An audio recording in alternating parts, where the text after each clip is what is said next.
This is Hidden Killers with Tony Brueski. Here now, Tony Brueski. Murder says something. The method, that tells us everything.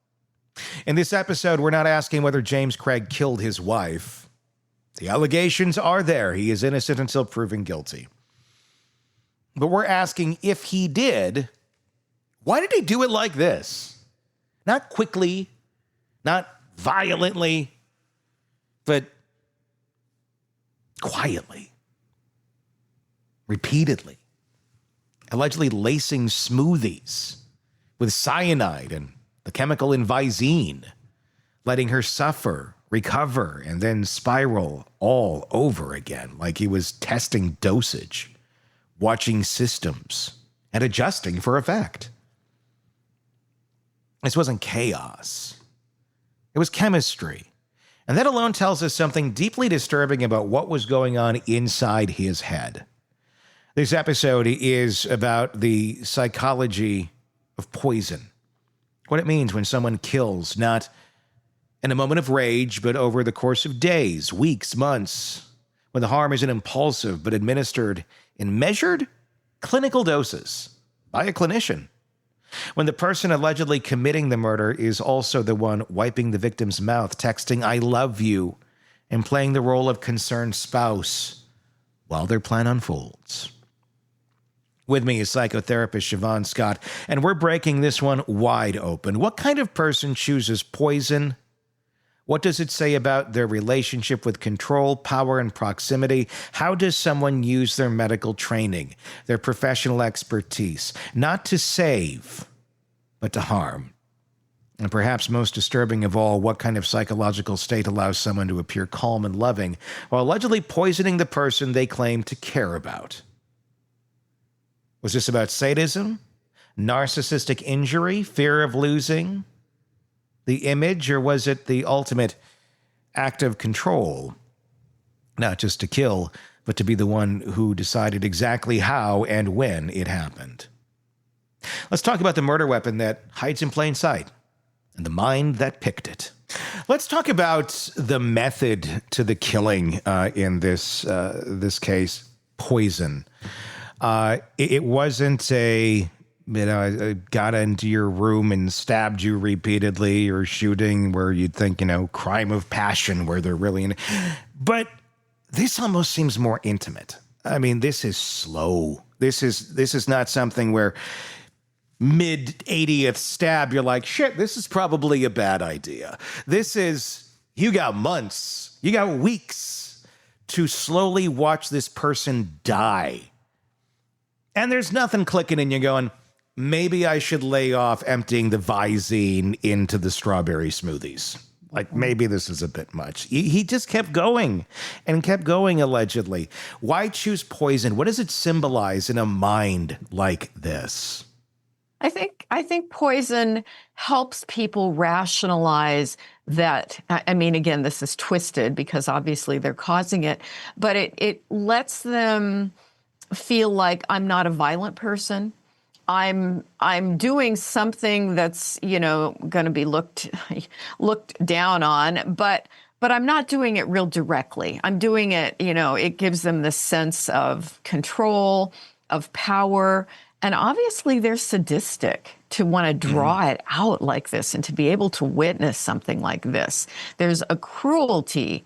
And I don't know any other word other than sadistic. It's a very dark personality quality. It is, and it's certainly sadistic. It's certainly controlling. I guess what is behind that desire, for that control? Is it the fear of physical confrontation at the end of the day? Like, when it all comes down to it, what is the worst thing that James Craig was fearing? Was it this wife calling him out publicly for having all these affairs with all these women, not being this family man that he's supposedly everyone thinks he is. That would expose him to his church. It would expose him to that community. It would expose him to his social circle, his workplace, all the things. I mean, then the financial end of it too. She could end up exposing all of that in court as well. Is it that fear of exposure that drives someone like this to take that step of let's eliminate the person who could do the exposing, and then it'll never happen? But it eventually will, because you're just digging your own hole. It's just that one's not going to be the one that does it. It's going to be you yourself that'll expose it. But in that moment, it's not a moment of clarity. It seems like very much a moment of blinders where they have a false sense of clarity almost. Right. And thinking that because I'm doing it in this slow, drawn out, subtle way, there's no blood on my hands. Nobody's ever going to know. And it's insidious and sadistic, as I say. And interestingly, women are more apt to poison than men are. And I think in that case, it's because they feel they have higher odds of succeeding because women are not as strong as men. They're probably not going to try to stab them. But it sure shows the ability to turn off any empathy. And this is probably a person that maybe go through life feigning empathy, pretending to be a nice guy, but in truth, there's a black hole there. There isn't anything. Yeah, I mean, when you look at it, the sadistic end of it, do you think James Craig, if he did this, was watching his wife die and getting some sort of thrill out of this, or was that more of an inconvenience? Like, come on, hurry the process up, or is it some sort of a pleasure, some sort of a God complex where it's like, I'm in control of this? My guess it's the latter, that he gets a sense of power out of the control. And also people like this often get a sense of pleasure out of, look what I'm doing and nobody else knows. So I'm fooling everybody. I'm fooling the doctors even. And that's, incredibly dark. I mean, witnesses said Craig was calm, even jovial at the hospital. It didn't really raise a lot of red flags to a lot of people. But this is also the same guy who came into the hospital allegedly. I don't know if he just walked in scrubs or if he went to the bathroom and threw some scrubs on, went into the room of his wife allegedly and administered more poison right there in front of other people where they... Well, this is another guy, and I don't know who he is, but okay. And, nobody is the wiser on something like this. And then he just, not like face covering or anything that looks suspicious, then he gets out of the scrubs, comes back in normal clothes, and nobody's like, you weren't you the guy in scrubs earlier, like poisoning your wife? I mean, that's an interesting thing where there had to have been some moments in that hospital where people are wondering, something odd here, but you can't quite put your finger on it because the guy is coming across one way, saying one thing, but acting in a complete different. Yeah, that's the uncanny aspect of this, that he could so adeptly role play. What does it say about the relationship here in general and just kind of the mindset of both of these folks? I'm not trying to speak ill of the dead of the wife, but they allegedly had kind of a suicide game of chicken going on, where they had been suicidal back and forth at different points in times. Craig is trying to claim that he was at certain points and that she was at other points. One of the arguments that they're trying to make on the defense of Craig is that, well, she was suicidal. He was just helping her along. He got her the poison so she could use it if she wanted to. Have you ever seen a case like this where the partner just, hey, it's over in the kitchen if you want to do it? I mean, it seems bizarre, but in a very unhealthy mindset and in an unhealthy household, I guess that could be a thing. I have never heard that story. I've heard a lot of weird stories. I have never heard that kind of story before.